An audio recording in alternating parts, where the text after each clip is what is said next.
Oops. Okay.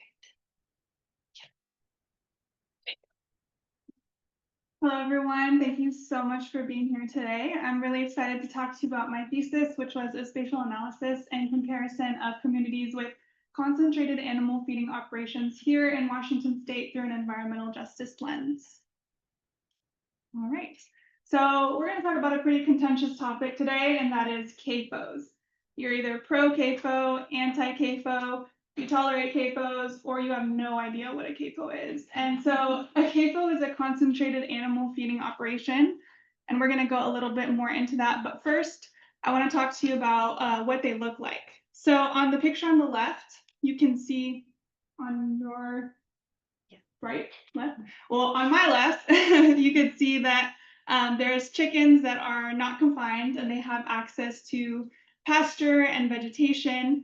And then on the other side, you can see that there's chickens that are in pretty confined, clustered conditions and they have no access to pasture or vegetation. So the image that says CAFO on top, that is textbook definition of a CAFO right there. So CAFOs are essentially animal feeding operations. So animal feeding operations vary in size and animal type, but they're essentially facilities that confine animals in an area without grass or vegetation for 45 days or more in any 12-month period. They become a concentrated animal feeding operation when they reach 1,000 animal units or more. So think of like one cow as one animal unit. So anything smaller than that, then the number goes up. Another way they can become a CAFO is if they're a significant contributor of pollutants to waters of the state. So there's such a thing as small and medium CAFOs. And those, again, even though they have less than 1,000 animal units or whatever the designation is for that specific animal type, if they discharge wastewater into waterways, they would need to be considered a CAFO. So although CAFOs play a large role in our current food system, there's some pretty significant concerns that arise when they're not managed or regulated properly. So one of those is water pollution. So nutrients, sediments, pathogens, antibiotics, and heavy metals are among the possible pollutants that CAFOs can contribute to their surrounding environments. Nitrate contamination is a large and monitored concern when it comes to CAFOs here in Washington State. Exposure to contaminated waters is not only harmful to human health, but aquatic life and wildlife as well. Air pollution is another one, and it's not monitored when it comes to CAFOs here in Washington State.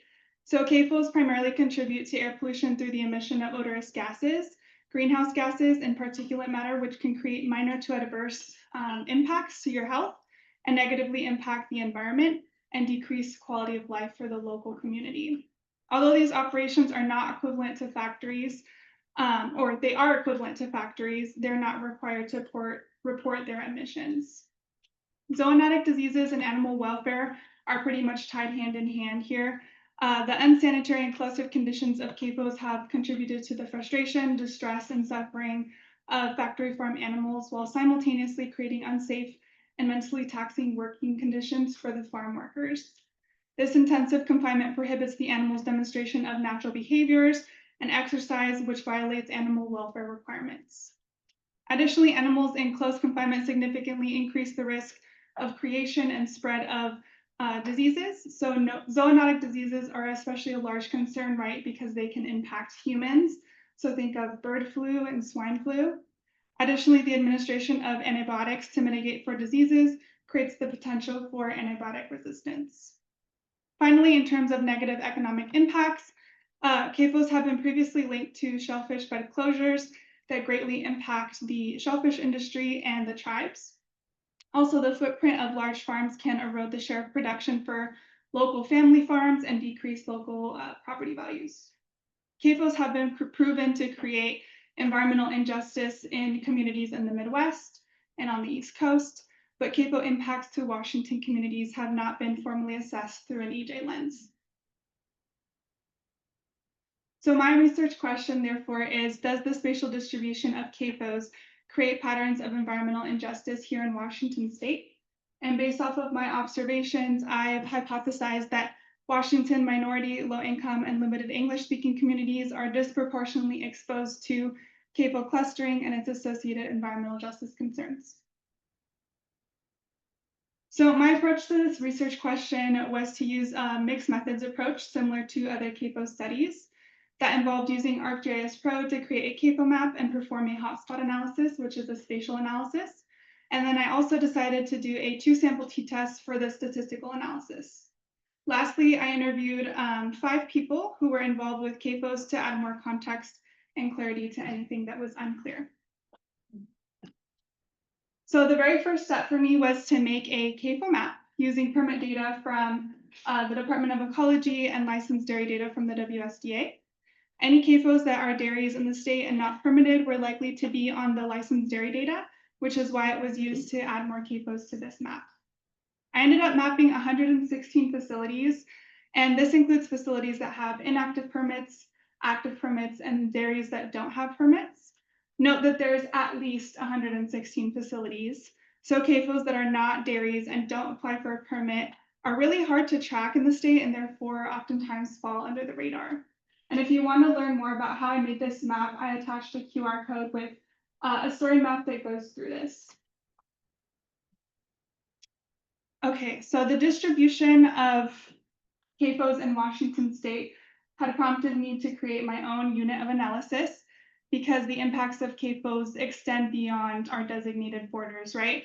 So I started with census tracts, and then census tracts led me to create CAFO focus areas or CFAs. So CFAs are essentially zones of influence that are created by using census tracts. Census tracts that intersect with the zone of influence of a CAFO were selected and then dissolved to show range of impact. I created 20 CFAs total with these metrics.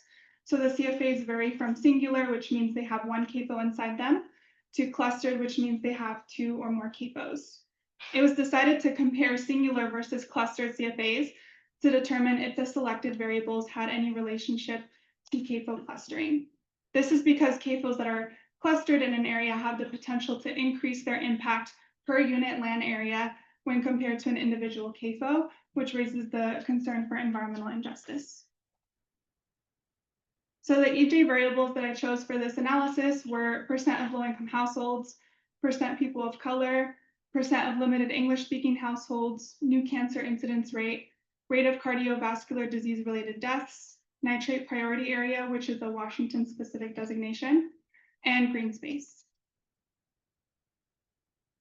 So for my statistical analysis, overall, I found that a majority of the EJ variables were insignificant, meaning that there was no significant difference in EJ variable data between clustered and singular CFAs.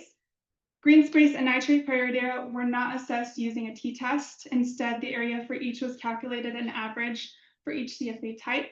So what I found for nitrate priority area is that there was actually 4 times more nitrate priority area in clustered CFAs as opposed to singular, meaning that there was 4 times more nitrate pollution in clustered CFAs.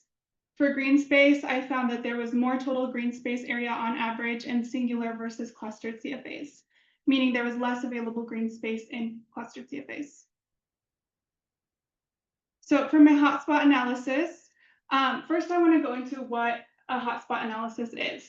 So a hotspot analysis finds area on a map where high or low values cluster more than you'd expect by chance. So if a location and its neighbors all have unusually high values, it's marked as a hotspot in shades of red. And if they have unusually low values, it's a cold spot marked in shades of blue. So this helps reveal patterns that aren't obvious when looking at raw data. The hotspots considered significant for this analysis had a 95 to 99% confidence interval. Overlap of hotspots were tallied and giving a score between 1 and 6, with 6 indicating that all variables had significant results for the given census tract, and 0 meaning that there was no significant variables in this area. When looking at this map in relation to CAFO density, the map does show that there are areas in Washington that are disproportionately exposed to and impacted by CAFOs. The significant EJ variables for these areas were limited English-speaking households, low-income households, people of color, and then nitrate priority area. And then the areas of concern were the Lower Yakima Valley, Royal City, Othello area as well. And that was because they had the most hotspot overlap. It's important to note that there are some areas on this map that did not have the expected results based on CAFO density, which was the Federal Way Auburn area and then the Linden area. So in the Federal Way Auburn area, there's only about 3 CAFOs there, but a lot of hotspot overlap, which was interesting. And then in the Linden area, there was a lot of CAFOs, but only one significant hotspot, which was nitrate priority area. So that means there's a lot of nitrate contamination there. So there may be some confounding variables at play here. All right. So for the interviews, there were 3 main topics that came up during the interviews, and we'll start with CAFOs and environmental justice. So conservations around CAFOs and environmental justice have occurred in previous years, although some interviewees disagree on the level of action taken to address these concerns. There's some concern around nonprofits or environmental orgs being the loudest but least impacted. The state has struggled in the past with organizing public engagement in a way that would bring more locally impacted citizens, but believes that since the HEAL Act, there has been an improvement of public outreach. But again, there's some disagreement on that too. In terms of CAFOs and permitting, everyone would agree that there have been major challenges with creating an effective CAFO permit that everyone can be happy with. The permit itself has faced constant appeals that some believe have damaged the overall effectiveness and removed some feasibility away from medium-sized CAFOs. One of the major challenges to the permit was, or changes to the permit, excuse me, was the addition of groundwater monitoring, which adds a significant cost to farmers who don't have wells, but it's necessary to ensure environmental protections are in place. Lastly, enforcement of CAFO permits needs improvement, although this is difficult with lack of funding and staffing that the CAFO division experiences.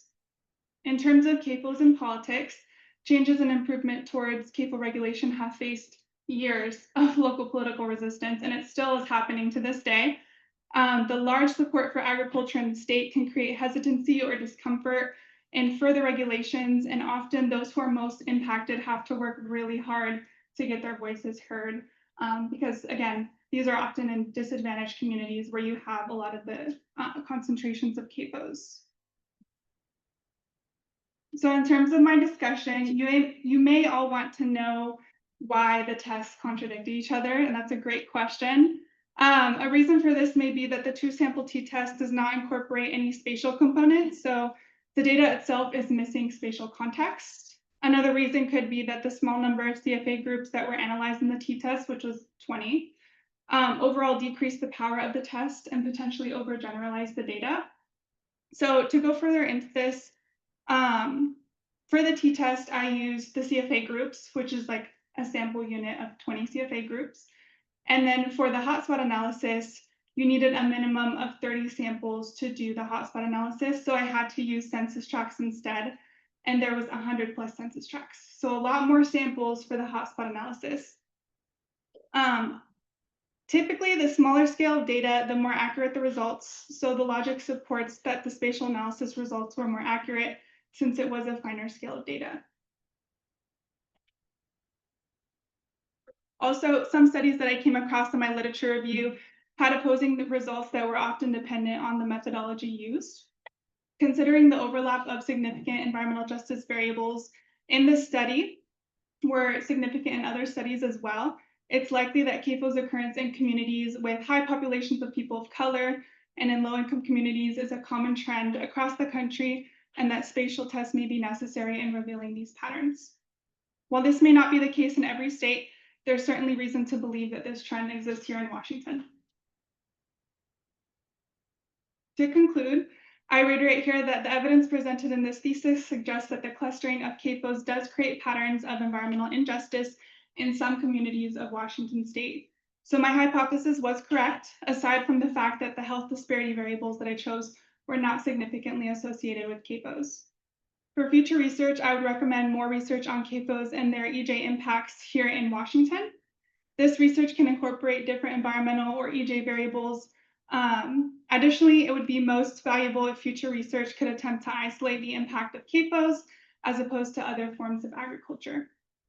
While CAFOs are the reality of our current food production system, that does not take away the importance of addressing their impacts to protect public health and sustain our environment for future generations to come. Thank you.